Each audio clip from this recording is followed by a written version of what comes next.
Moody's attempt now to calculate unfunded liabilities is very similar to this discussion about allowing states to declare bankruptcy. Moody's begun to recognize that states have got themselves into a position with not recognizing liabilities that they should be recognizing, that there is a chance that if they don't start calculating that information, that states could begin to default on their payments. And so, for instance, in Connecticut, we have about $42,000 a year per resident that we pay in debt service. If we calculate the unfunded liabilities into that, that number doubles. And we are one of the worst indebted states in the country. And that information really needs to be part of the equation. In business, it's accounted for.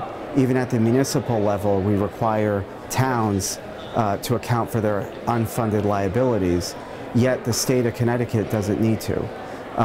So as we make the transition over to gap financing, it only makes sense that the bond agencies begin to take a look at what our true debt is in calculating our ratings. And I think that Connecticut is going to be in for a cold shower when they start to undergo that scrutiny.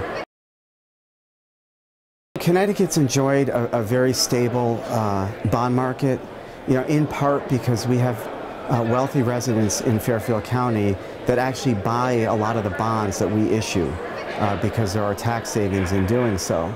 But at a point where we start seeing our unfunded liabilities put on the books along with the funded ones, it paints a very different picture of Connecticut. Connecticut doesn't necessarily become this state of high revenues and high incomes. We start realizing that we're a state of very high debt. And I think that certainly is going to impact not only how bond companies look at us, but also how businesses look at us when they're bringing jobs into Connecticut.